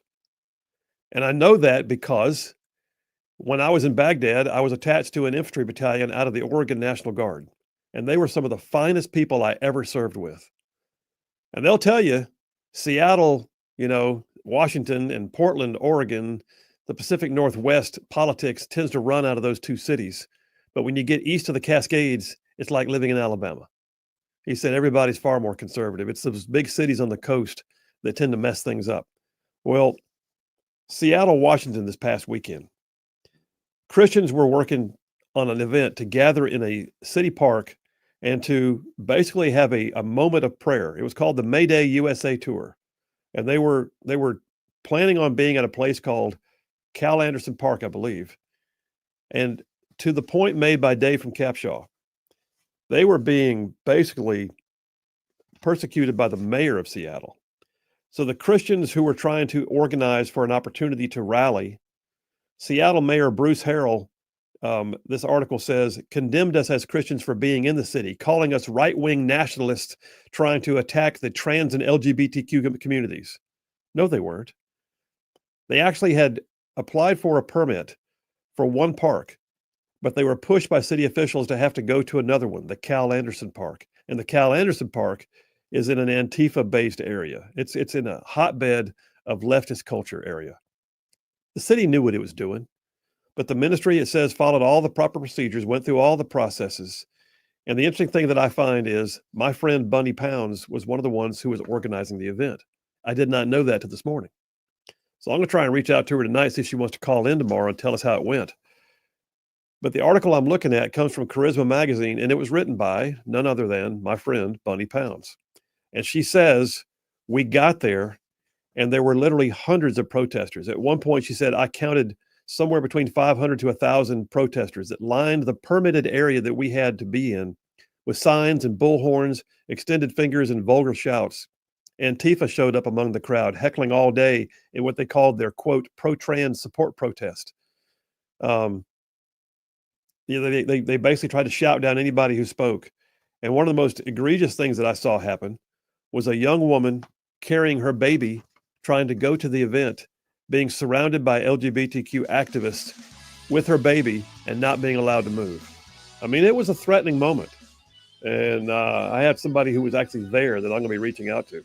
Phil Williams, Rightside Radio. Y'all stay tuned. We'll be right back.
And we are back. Phil Williams, Rightside Radio. Solid conservative, just plain right. Just covering down on some major ground across the southeast U.S. of A. Y'all, I'm talking about this show. Whew. I mean, it goes from like Huntsville back over to Chattanooga. I'm talking about from Tuscaloosa back over to Gadsden. I mean, all the way down to that loveliest little village on the plains we call Auburn, straight across the border from there to what we now get to call, once again, Fort Benning. Fort Benning. And then big old patches of North Georgia and Mississippi all thrown in just for good measure. And that's just the radio. We appreciate all the fact that we have so many of y'all, though, that also live stream the show daily on YouTube or Rumble or X or Facebook. And then also, by the way, many of you podcast it thereafter.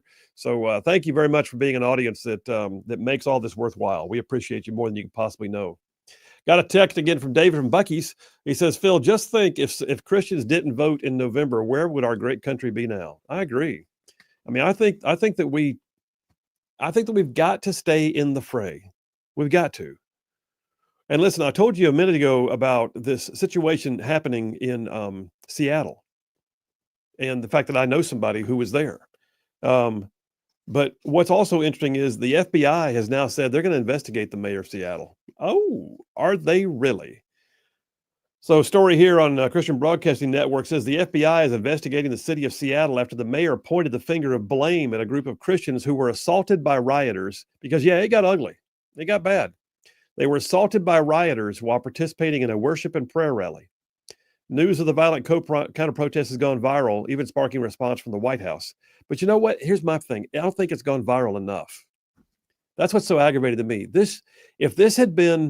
If Christians had lined up and screamed at gay activists and then muscled them around and then stopped them from walking through with their kids, it would have been nothing. It would have been nonstop news. But Christians get assaulted by liberal activists and they blame Christians. Well, I got news. That's not the way it's supposed to work. But Christians are supposed to turn the other cheek, so this is fair. I mean, they're asking for it, Phil. That's what this is. Oh, yeah. Turn the other cheek. Mm-hmm. Okay. Turn the other cheek did not mean get stepped on, though. Yep. There's a difference. My friend Bunny Pounds also wrote a piece that came out on it, and she said that Antifa had showed up among the crowd heckling all day. That according to the Seattle Police Department, authorities worked to try and get the two groups apart, but, quote, multiple people inside of one group threw items at the opposing group. Well, guess who threw at who? Why don't you just say it? The actual protesters, because the Christians weren't there to protest. There's no opposing protest. The Christians were there to have a prayer rally in the public square. Officers immediately moved to arrest the people responsible while taking individuals into custody, were assaulted by more protesters. Oh, so they assaulted police now, too. This is awesome. Resulting in even more arrests. In total, officers arrested 11 during the initial scuffle. Apparently, the mayor just went all in, though. Called it a far-right rally. Said Seattle's proud of our reputation as a welcoming, inclusive city. Okay, are they really? As a welcoming, inclusive city for LGBTQ plus communities, we stand with our trans neighbors when they face bigotry and injustice. This is the mayor of one of the biggest cities in the nation. What a chucklehead. Said today's far-right rally was held there for this very reason, to provoke reaction by promoting beliefs that are inherently opposed to our city's values in the heart of Seattle's most prominent LGBTQ plus neighborhood.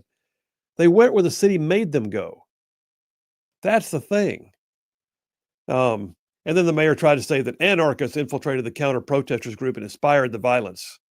Well, let me just suggest to you, if people can infiltrate by looking like you because you can't tell they're there, guess what? That means they're part of you. They're not different. If they can foment the violence, that means the violence was able to be fomented. Thank you very much. This mayor is a jackwagon, and he's in charge of the city. But I look at it and go, okay, let's talk about this for a minute. Is it possible that when you're on the left, you get a pass? Is that the way this works? Because it seems that way. I mean, in Seattle, at the very least. But I'll tell you, I mean, we see things happen in Birmingham, Alabama. Ain't nobody says nothing. We see things happen in places like Memphis, Tennessee. We see it happen in in Nashville. The mayor of Nashville right now is under investigation because he has directed city staff in a southeastern state to resist ICE's efforts to round up illegals. And you look at it and go, when is somebody going to face some repercussions? The left can do whatever it wants to do, apparently, or thinks it can with impunity. And I'm just glad that we're in a different place right now. Daily Wire, Matt Walsh talking about the thing in Seattle. His headline is, the LGBT mob just attacked Christians in Seattle and there are no repercussions. Just, there you go. I got a piece from Town Hall that I pulled last week, and it was written by Victor Davis Hanson. So VDH is always, I feel like I should get like continuing education credit every time I read his stuff. The guy is probably one of the most articulate, cerebral dudes I've ever come across. And I don't know that I've ever disagreed with him. But he says, basically in his headline, he says, are some racist slurs okay? Depends on who uses them, I guess. He said, one reason why the public turned on the diversity, equity, inclusion DEI effort was its insistence that roughly 70% of the country had to be stereotyped as victimizers by virtue of their skin color. In contrast, the other diverse 30% were de facto considered the victimized. And he calls it an absurd binary. Well, it's an absurd binary, all right, but he also points out things that we could see, like what's going on with WNBA basketball stars Angel Reese and Caitlin Clark. I mean, just the left can say what they want to say, and they can use racial slurs, and they can say stuff that if somebody else said would be a massive story. Loose cannon Representative Jasmine Crockett, he points out, in one of her accustomed racist rants, went after her big Democrat donors, saying that basically all they're going to do is run the safest white boy. Come on. Joe Biden, he took some blowback for it, but he went on Charlemagne the God during his campaign. Remember that back in 2020? And he said, if you ain't voting for me, you ain't black. Okay. If a white Republican dude had said that, it would have been over. It would have been scorched earth.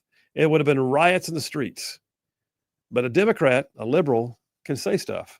And you just look at it and go, wow, how does that happen? And Obama says he's not feeling enough energy from the brothers towards Kamala Harris. Oh, yeah. But I look at some of the things that are happening, that happen. The intolerant left too often becomes an intolerant, violent left. I mean, look at what just happened, and it's already gotten quiet, and I hate that it got quiet. But the two young Jewish staffers from the Israeli embassy who were just murdered. They were murdered by a leftist protester, pro-Palestinian activist, who shouted his support for Gaza while he gunned them down for merely being Jewish on the streets of our nation's capital. The intolerant left. How about this one? I got a story off Fox News last week. Luckily, she was caught and she was charged, but a Florida woman has now been charged after allegedly attacking a 72-year-old Trump supporter for wearing a MAGA hat. Wearing a MAGA hat, that's all it was. Florida woman facing multiple charges stemming from her alleged attack on a 72-year-old man who was wearing a Make America Great Again hat earlier this week. Laura Garrett, 33 years old, arrested by the Largo Police Department for battery on an elderly citizen. She admitted she approached the man.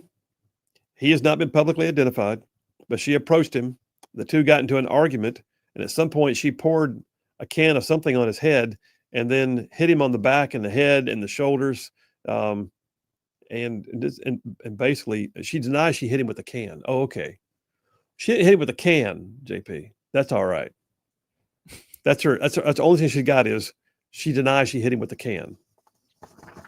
I guess that makes it a weapon violation. Yeah, it's great defense. Time to ban cans. It's a weapon. How about this? The intolerant left. Daily Wire, May 23rd. Med school caught rejecting white and Asian applicants with better scores than minorities. Why?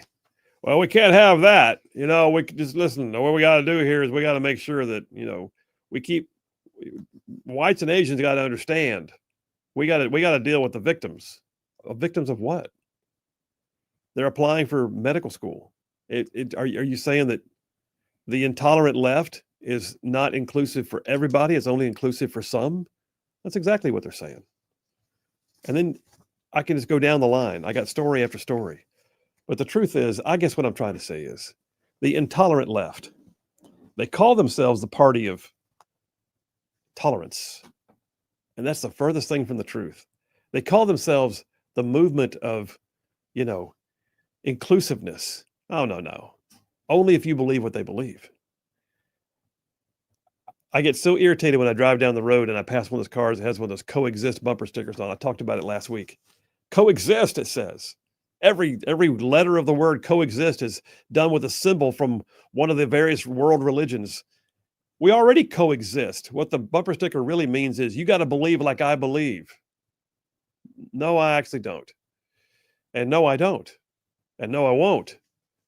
And the left does not know how to handle that, because once you start bringing accountability, once you start questioning, then it ruins their ability to quote unquote follow their own truth.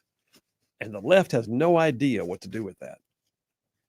All right, let me get a couple of text messages and we'll take a break.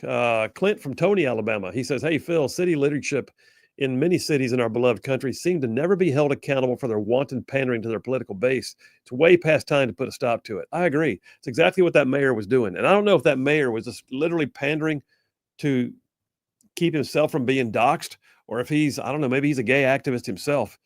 But I do know this. He is being investigated by the FBI for daring to excoriate Christians in violation of their civil rights. Scott from Somerville says the phrase free Palestine is not just support for Gaza. It's a call for dissolution of Israel. You're right. From the river to the sea, that means get rid of whatever's in between the river to the sea. John C. from Madison says coexist means bow down. There you go. That's exactly what they're saying. Bow down. All right, JP, take me to a break. We'll do it. Phil Williams, Rightside Radio. Y'all stay tuned. We'll be right back.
And we are back. Phil Williams, Rightside Radio. Solid, conservative, and just plain right.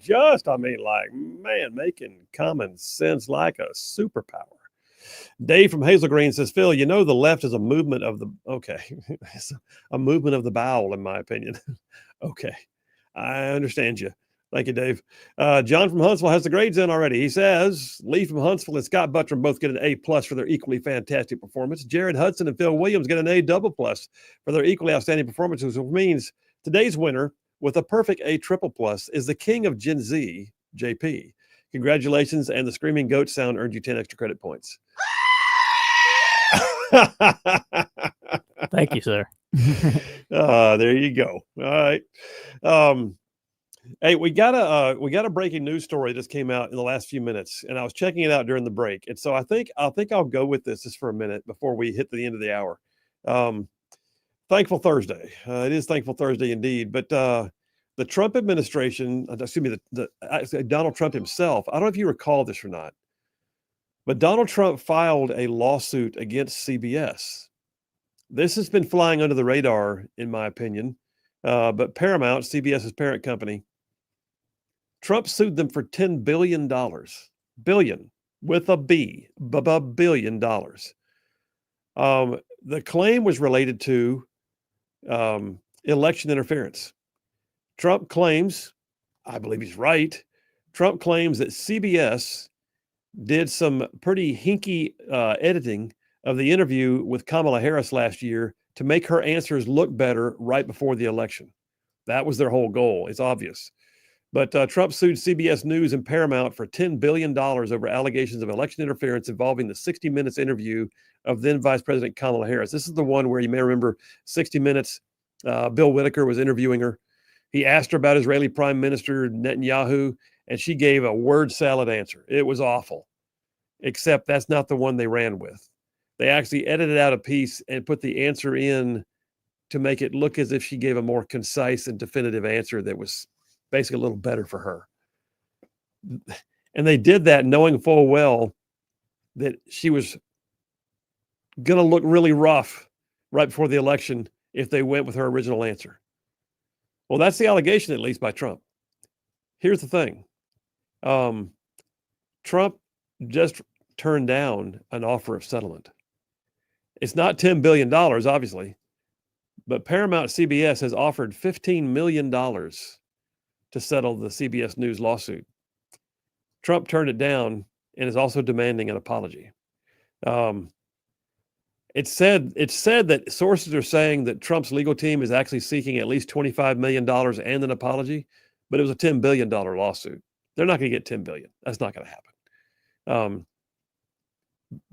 But I'll say this. As an attorney, I'll tell you, if the numbers are this high, if one is at 15 million and the other is at 25 million, they're going to come to a point where 20 or something like that is going to be the settling point. But he also wants an apology. And I'll be honest with you, I bet that sticks in their craw just as much, if not more, than the dollar signs. He ain't getting one. You ain't getting an apology? No shot. Yeah, when you settle in a mediation, you got a great point. When you settle at a mediation, there's always a release, a settlement agreement. It's like a contract. And it always has a non-disparagement and a no one is admitting fault. We're recognizing how bad this can go if we keep going, and we're willing to settle. So I think this is a huge news story. I think it also clearly indicates if he's asking for 25 million and they're already at 15, he's going to come away with some more. Yeah, he's going to turn around and he's going to, I bet he's going to do something. What do you think? Do you think he keeps the money? Or do you think he gives it to some major conservative cause? And I tell you what he ought to do. Here's what he ought to do. Since it was CBS that did this, and that's a liberal media, what he ought to do is invest it in grants for conservative media companies. That's a good one, yeah. Or put it into like the border wall or something, or ICE or something that would really irk them. That would be poetic. Mm-hmm. We'll see what happens. Anyway, the bottom line is Trump turned down their settlement offer, and the case proceeds. So yeah, the settlement rejection first reported today by the Wall Street Journal. Trump's attorney did not respond to requests for comment, but Paramount also didn't respond to requests for comment. All we know is there was an offer on the table that involved millions, like 10-digit figures, and Trump said no. And oh, by the way, I also want an apology. So there's that. We got plenty of things going on too. We also had a bit of a scare as we were reading the news, but during the break, JP looked at me and said, I think we didn't get Space Command. Nah, wrong. All it's talking about in the story on 1819 is the fact that they are agreeing that the way that Space Command was shut down was there were shortcomings in the report, if you will. Well, I saw something in the story about, I think the consideration for it is underway, right? Like they're having discussions right now about it, the Space Command, because I think we just got the secretary nominated that we needed to start that discussion. So the timing of that story had me worried that we didn't get it again, but I think we'll get it for sure. I mean, at this point, I almost don't see how we can't. Mm-hmm. The only thing that could keep us from not getting it is them saying that the FBI is too big now and it's taking up all the space. Yeah, there's no more room. There's no more room. Yeah. All right. Well, listen, you guys are an amazing audience. Tomorrow is Friday. You're at the end of the week. We'll get you all the way to go home time on a Friday afternoon. In the meantime, it is Thankful Thursday, and I encourage you, seriously, find that thing you are thankful for.